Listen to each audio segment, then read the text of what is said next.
Bonjour et bienvenue sur cette capsule vers le mieux-être. Je m'appelle Jean-Pierre Perouma. Je suis très heureux de vous accueillir aujourd'hui. Aujourd'hui, nous allons parler du retour aux études après un cancer. Et pour nous en parler, nous recevons Madame Céline Bloin. Madame Bloin, bonjour. Bonjour, M. Perouma. Pour vous présenter succinctement, vous avez été pendant de nombreuses années une infirmière en oncologie et aujourd'hui, vous êtes infirmière sur la ligne InfoCancer de la Fondation du cancer du Québec. C'est exactement ça. Madame Blois, quand on parle du retour aux études après un cancer, il me semble important de porter un regard sur la réalité que vivent les adolescents et les jeunes adultes atteints de cancer. Qu'est-ce qu'on peut dire sur les jeunes adultes atteints de cancer? Oui, bien, on parle des jeunes adultes et des adolescents.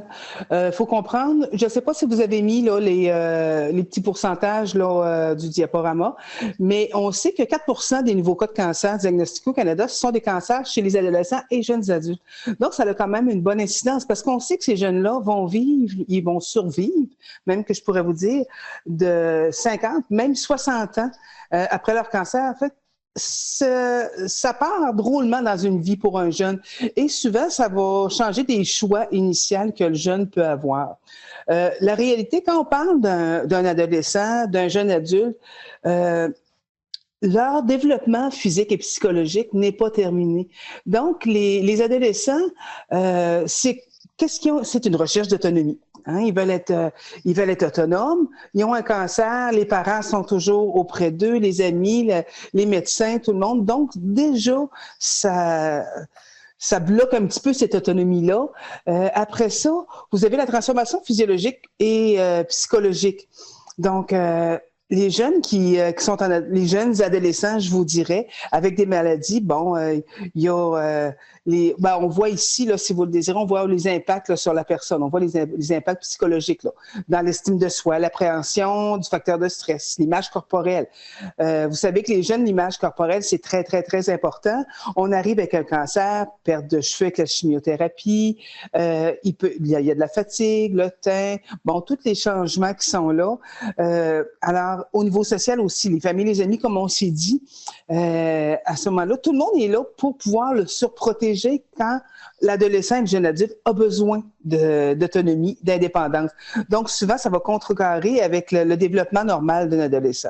Puis au niveau spirituel, le sens de la vie, le sens de la mort, vous savez qu'un adolescent, souvent, va faire toutes sortes d'expériences dangereuse parce que pour la réalité de la mort chez un adolescent, ça n'existe pas. Hein? C'est loin, il n'y a pas de date de fin comme un adulte. On est dans la pleine vie. Exactement. Donc, on arrive avec un cancer, une maladie qui est potentiellement mortelle. Donc, va changer aussi le regard de l'adolescent, va le faire vieillir et peut aussi le mettre en souffrance, peut le mettre en révolte aussi. Point de vue physique, maintenant, ben c'est sûr que il peut y avoir des douleurs avec le cancer dû à la chirurgie, des nausées, tous les effets secondaires dus à la chimiothérapie. Donc, qui enlève cette liberté-là, cette insouciance-là de l'adolescence émotionnelle. Ben, c'est pas normal qu'à l'adolescence ou un jeune adulte soit malade et ait une maladie potentiellement. Donc, il va y avoir une colère, une révolte, une impuissance aussi chez l'adolescent. Fait que vous voyez un petit peu le topo, là, tout ce qui peut arriver, en plus de l'espèce de melting pot d'un adolescent déjà qui puisse vivre. En plus de tout ça, on rajoute tout ça. Donc, pour l'adolescent, c'est quelque chose de spécial. Fait qu'il faut comprendre, on veut parler aujourd'hui du retour aux études, mais il fallait aussi comprendre avant, c'est quoi un petit peu là l'adolescent et le jeune adulte. On a démontré ça. Alors, les répercussions, c'est quoi du jeune adulte? La répercussion, c'est que souvent, il va être obligé d'arrêter les études. S'il y a une chirurgie, des traitements de chimiothérapie, radiothérapie ou autre. Après ça, à l'école, le jeune, il y a un sentiment d'appartenance avec la gang. Quand on est jeune, on a besoin de notre gang. Mais là, en chimiothérapie, ben là, il est isolé, il est tout seul. Donc, ce sentiment-là d'appartenance qui est si nécessaire aux jeunes va être coupé. Il y a le lien qui est coupé. Il y a aussi les répercussions financières. On parle de l'adolescent, mais là, si on va du côté du jeune adulte qui est à l'université, qui est parti avec un prêt bourse, faut qu'il arrête l'école. Il fallait qu'il travaille pour payer des études. Donc, en traitement, il ne peut pas travailler. ça a des grosses répercussions aussi chez le jeune adulte. Et aussi, le retour possible chez les parents. Parce que le jeune adulte qui a acquis une certaine indépendance, une certaine autonomie, il est parti de l'appartement, soit avec des colocs ou tout seul pour aller à l'université ou autre, se voit retourner chez les parents, ça fait 1 an, 2 ans qu'il est déjà parti en appartement. Ben là, encore une fois, c'est le retour de la non-autonomie, je vous dirais, du jeune. Donc, avec toutes les répercussions là, psychologiques qui s'ensuivent. Fait que, c'est un petit peu le topo du jeune. Les impacts sociaux, ben c'est ça, la perception aussi. Parce que le jeune, il faut comprendre, faut qu'il montre qu'il est bon, qu'il est brave. On fait toutes sortes d'expériences. Donc, à ce moment-là, ça va démontrer une perception de vulnérabilité, d'impuissance, de faiblesse. Le jeune ne veut pas ça. Donc, encore une fois, il y a de la colère. Vous voyez, on tourne tout alentour là, pour comprendre le retour aux études. Après tout ça, vous comprendrez que ce jeune-là a eu énormément de souffrance. Ça apporte aussi des côtés positifs, mais il y a tout ce côté négatif-là qu'il faut comprendre pour le jeune. Il y a l'exclusion aussi des activités. Le jeune qui joue au hockey, le jeune qui joue au volleyball, qui était dans une activité culturelle ou autre, ne peut plus parce qu'il est trop fatigué, il est trop malade. Il y a de la neutropénie. Quand on parle de neutropénie, on parle de globules blancs qui sont trop bas. Il y a tout ça là. Alors, c'est vraiment toutes les sphères de la vie du jeune qui est perturbée avec l'arrivée d'un cancer. En fait, quand je vous entends, on est dans une période, quand on est un adolescent ou jeune adulte, où on est dans un chamboulement interne et externe, on devient quelqu'un d'autonome, puis on se projette dans la vie. C'est comme si on nous ramenait avec cette maladie dans notre dépendance aux autres, notre vulnérabilité, et puis le fait qu'on s'isole un peu plus, et donc on a des vigilances à avoir à ce niveau-là. Exactement. C'est exactement ça, parce que, dans le fond, si on résume très sommairement, un adolescent a besoin d'autonomie, a besoin de se distancer de ses parents, de son cordon ombilical, quand on parle de couper le cordon ombilical.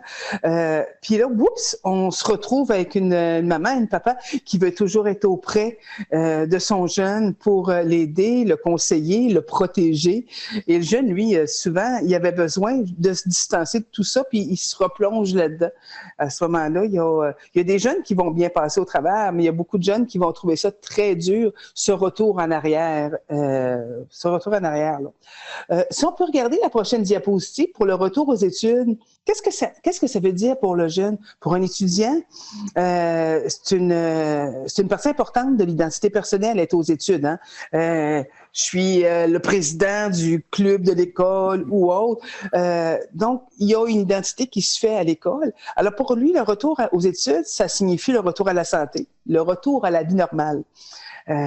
Mais c'est pas sans difficulté pour autant. C'est ce qu'il faut comprendre avec le jeune. Puis je suppose que quand on revient à la vie normale, entre guillemets, comme vous le dites, après les traitements, on s'était projeté dans une carrière avec des envies, des désirs de vie future. Exact. Là, je pense que c'est tout. On doit revisiter aussi son projet de vie. Est-ce que ce retour aux études peut aussi être une réorientation? Ça peut être une réorientation. Il faut comprendre déjà là que juste le retour aux études, il y a des difficultés à anticiper. Premièrement, la fatigue. C'est sûr qu'une fois que la chirurgie, la chimio, la radio, les traitements sont terminés, des fois, la croyance populaire, c'est de dire tout est fini, on sabre le champagne, on revient à la vie normale. Non.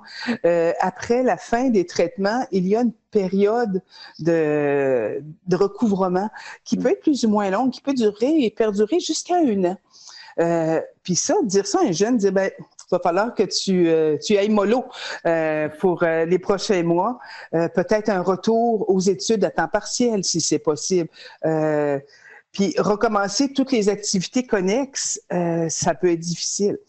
Quand on parle de la fatigue, il y a ça. Il y a aussi les difficultés de concentration. avec le retour à l'école. Surtout lorsqu'on a eu de la chimiothérapie, on appelle ça le chemio-brain.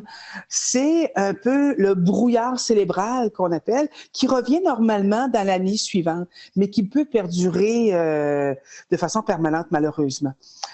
Donc, souvent, les gens vont nous dire « Hey, j'oublie tout. » Puis là, le jeune, en plus, qui est à l'école, qui est en période d'éducation, ça augmente encore la difficulté. Donc, le jeune qui voulait avoir une cote R là, pour rentrer à l'université en médecine, bon, il va falloir qu'il se trouve des trucs pour être capable là, d'être capable d'assimiler ça, de se prendre des notes, d'étudier encore plus. Puis là, oups, on tombe avec la fatigue. Donc, c'est pas de tout repos retourner aux études après un cancer. C'est pas bon, ben c'est fini, merci, bonsoir, on revient à la vie normale. Là. Fait qu'il faut être conscient, prendre une conscience et un temps d'arrêt après la maladie et se dire on va y aller selon nos capacités. Donc, se dire est-ce qu'on est capable de retourner, comme je vous disais, à temps partiel? Est-ce que c'est une possibilité? Si on est un jeune adulte à l'université, est-ce que c'est possible de retourner à l'université à temps partiel? De là, l'aspect financier du retour aux études. Est-ce que si on a eu notre pré-bourse, mais on retourne à temps partiel, est-ce qu'on est capable à ce moment-là d'avoir la même bourse? Est-ce qu'on est capable d'avoir le même prêt étudiant? Ce sont des choses qui sont difficiles là, à prévoir des fois. Il y a des organismes, par contre, qui peuvent aider, là, comme tumeur cérébrale ou autre, s'informer. Il y a des bourses spéciales pour les jeunes qui ont eu un cancer qui peut les aider à retourner aux études à temps partiel graduellement. Fait que ce sont des choses à ne pas négliger non plus. Et pour le plus jeune adolescent, lui qui est au secondaire, ben, à ce moment-là aussi, c'est d'aller voir le professeur. Puis qu'il y a une collaboration pour dire, écoute, je reviens, j'ai de la fatigue, est-ce qu'on pourrait avoir une reprise, est-ce que je peux avoir des cours privés, est-ce que je peux... Il y a des choses comme ça. Alors, je vous dirais beaucoup, le repos, 2, la communication, c'est ce qui est important, puis ben, de se laisser du temps pour être capable de revenir à la vie normale. Madame Loin, vous étiez en train de me parler justement de ces élèves qui reviennent, ces jeunes adultes et ces adolescents. J'ai le sentiment qu'ils ont aussi à avoir de la bienveillance par rapport à eux sur leur sentiment de performance, la comparaison qu'on peut avoir avec notre groupe classe, nos amis, qu'on va peut-être voir performer peut-être plus que nous à un moment. Est-ce que ça a un impact majeur pour ces personnes qui retournent aux études? Ben, je vous dirais, c'est un peu comme le retour au travail. Il faut être conscient qu'on peut pas être aussi performant qu'avant la maladie. Un petit truc que je vous dirais pour se préparer au retour, justement par rapport aux amis, aux collègues dans la classe, c'est d'essayer de garder quand même un contact avec quelques amis de confiance pour que ces jeunes-là puissent donner des nouvelles du jeune atteint en classe. Pour que si le jeune s'absente 3 mois, 4 mois, revient en classe, puis là que tout le monde le regarde comme si c'était, là, mon Dieu, un phénomène, si on eu auprès des amis de confiance les plus près du jeune qui est atteint de cancer, un peu du cheminement de ce qui s'est passé, puis de savoir à quel stade il arrive. Oui, je vais revenir, mais je vais être encore fatigué. Ça se pourrait parce que le jeune, lui, peut avoir l'impression qu'il va être un boulet en classe, qui va retarder les autres, que les autres voudront pas de lui. Parce qu'il faut comprendre aussi qu'un jeune, peut-être qu'il n'aura jamais été en contact avec quelqu'un d'atteint du cancer. Alors, au retour du jeune qui a eu sa maladie, comment les jeunes vont réagir? On ne le sait jamais à l'avance. Il y en a qui vont vouloir le couver. Encore une fois, là, son besoin d'autonomie, là, il va se dire, hey, c'est assez. D'autres qui vont vouloir fuir, pas parce qu'ils veulent pas le voir, mais parce qu'il est trop mal à l'aise. Le jeune va se dire, ben là, qu'est-ce qu'on dit à quelqu'un qui a le cancer? Fait que c'est sûr que quand, au retour, il va avoir toutes sortes de réactions. Mais c'est important pour le jeune de comprendre que c'est jamais ça part jamais d'un mauvais sentiment, mais ça part plus souvent d'un malaise. Donc, d'être capable, un petit truc, là, d'être capable là, de communiquer avec certains jeunes pour qu'ils puissent informer la classe. C'est pas tous les jeunes qui vont vouloir le faire. Il y a des jeunes qui sont plus, qui aiment plus la solitude ou autre. Mais si c'est un petit truc qui peut l'aider. Quand il va revenir, les gens, ça sera pas un inconnu qui va revenir. C'est un jeune avec qui ont eu des nouvelles là, sporadiquement. Donc, quelque part, on peut garder le lien avec ses amis, le groupe classe. On a les médias sociaux qui peuvent le favoriser. Effectivement. Et puis, est-ce que ça peut aussi impliquer, par exemple, de dire je prépare mon retour en faisant soit un exposé, entre guillemets, de là où je suis quand je reviens, une communication particulière avec mon groupe classe ou mes amis? Ben c'est effectivement ça, de pouvoir, comme je vous dis, avec le jeune, c'est le lien avec les amis qui est très important, le lien avec le professeur aussi, de lui faire comprendre, on s'était dit, tu sais, pour savoir est-ce que je peux recommencer à temps partiel, est-ce que je peux, bénéficier de certaines choses, mais par rapport vraiment à son groupe social, comme vous dites, avec les réseaux sociaux aujourd'hui, c'est beaucoup plus facile. Si ça avait été de notre temps, ça n'aurait pas été la même chose. Mais aujourd'hui, Facebook, Instagram et tout ce que vous voulez, le jeune peut rester en contact là, avec les amis de la classe, puis à ce moment-là, que ça aille beaucoup mieux. Si on parle, vous me disiez, une préparation au retour aux études aussi, c'est peut-être un moment aussi pour le jeune. Des fois, on a un projet de vie. On se dit, ben moi, j'aimerais ça m'en aller en architecture, en construction, ou bon, on a des projets. Puis des fois, la maladie nous fait prendre conscience. On s'intériorise, on rentre en soi, puis on regarde ses valeurs, on regarde, on se dit, je voulais faire ça, mais je pense que c'est plus moi. J'ai évolué, j'ai changé, ça me fait prendre conscience de différentes choses. Et il arrive souvent là que les gens décident de changer complètement de réorientation. Donc cette période-là peut être un moment propice pour une réflexion profonde sur sa réorientation future dans la vie. Parce qu'on, comme on s'est dit en début, ils vont pouvoir vivre 50, 60 ans. Donc, cette expérience-là qu'ils vont avoir eue du cancer va probablement les changer à vie. Ils vont avoir une autre image de la vie. On parlait de la mort, on parlait de tout ça. Donc, souvent, le jeune va peut-être vouloir se réorienter dans une autre carrière. C'est un peu, si je fais le lien avec ce que vous nous disiez au préalable, on a un sentiment de faire des deuils quand on a l'annonce de la maladie et des traitements. Puis là, on peut se redonner vie et puis redonner du sens avec ce qu'on a vécu, puis que ça puisse être partagé. C'est ça, exactement. Puis retourner aux études, tu sais, souvent, comme je vous dis, c'est pour le jeune une période qui est difficile. Tu sais, c'est la période qu'ils vont se sentir de trop. Ils vont se sentir qu'ils font plus partie de la gang. Ça, c'est un sentiment qu'ils devront là étudier puis essayer de passer par-dessus ça. Le retour au travail chez un adulte, c'est la performance. Le retour aux études, c'est la gang, souvent. Oui. Fait que tu sais, c'est un peu le même problème, mais dans des sphères différentes, là. Donc, ça va être d'aider. Puis aussi, on peut demander à la travailleuse sociale ou si y a une psychologue là, dans l'école de pouvoir le rencontrer, pouvoir donner des trucs pour pouvoir aider le jeune aussi là, à travers cette épreuve-là. Donc, si je comprends bien, et puis c'est ce qu'on devait enclencher par la suite, c'est qu'on a des ressources qui sont disponibles pour aider, au-delà des amis et puis de l'équipe éducative, il y a aussi des ressources pour aider ces jeunes. Effectivement, on a des ressources à l'intérieur de l'école souvent, mais on a aussi le portail web là, des 15-39 ans. On appelle ça le programme Afélix, qui a été créé à la Fondation québécoise du cancer. Ça ressemble à un ensemble de ressources dans un langage de jeunes. Souvent, les jeunes ne se retrouveront pas, parce qu'on parle de jeunes adultes aussi. Là, on parle pas juste d'ados au secondaire. Là, on parle d'une jeune adulte. Ça va jusqu'à 39 ans. Donc, on va parler. Si on va se donner un exemple, quelqu'un qui a un cancer, une femme qui a un cancer du sein à 60 ans versus une femme qui a un cancer du sein à 23 ans. 23 ans, on parle encore d'une jeune adulte. La femme de 60 ans, elle a eu ses enfants, sa vie sexuelle, bon, il y a déjà un grand bout de chemin de fait. On tombe avec la femme de 22 ans qui a un cancer du sein hormonodépendant. Ça, c'est un cancer qui est nourri par les hormones. Donc, on doit donner des anti-hormones pour rendre la femme infertile. Donc ça a une répercussion majeure sur la vie complète de cette femme-là. Donc pour sa sexualité, lorsqu'elle va vouloir avoir un conjoint, elle sait qu'elle pourra peut-être pas avoir d'enfant.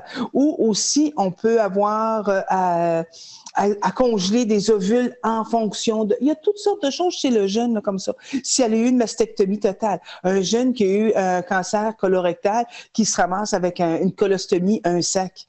Imaginez-vous, on est en début, on a 18 ans, on a 20 ans, on commence des relations avec des relations amoureuses, puis on part avec déjà une prise, on a un sac, ça bédaine.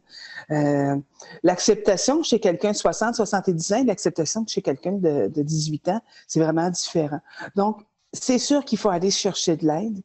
Il faut aller voir comment on peut se faire aider. Donc, si on va sur le portail, on voit qu'il y a beaucoup de ressources disponibles à l'échelle provinciale qui peut aider le jeune. J'ai donné seulement quelques exemples, mais il y en a une multitude d'exemples là, qu'on pourrait se donner. Là. Mais j'y étais dans le concret là, physique et qu'il peut y avoir une répercussion psychologique chez le jeune. Donc, si je vous comprends bien, par rapport à le retour aux études ou à la vie normale pour nos adolescents et nos jeunes adultes, il faut pouvoir prendre la mesure de la maladie, faire ce deuil, puis après les traitements, se réaligner sur cette nouvelle vie qui peut nous donner du sens, et puis surtout ne pas s'isoler. Je pense que c'est un point important. Exactement ça, parce que le pire, c'est de s'isoler et de se dire qu'on est à part des autres ou quoi que ce soit, d'aller chercher toute l'aide qui est nécessaire. Peut-être des fois de l'aide maladroite, comme je vous disais, mais quand même, il faut au départ réaliser que les gens, ça part d'un bon sentiment, qui veulent nous aider. Donc, on sait, tu sais, qu'on dit retour à la vie normale. La vie normale chez un adolescent, c'est souvent ça gagne à l'école. Donc, quand on parle de retour aux études, on parle de retour à la vie normale chez un jeune. C'est exactement ça. Madame Boin, je vous remercie beaucoup pour ces précieux conseils et le temps que vous nous avez consacré.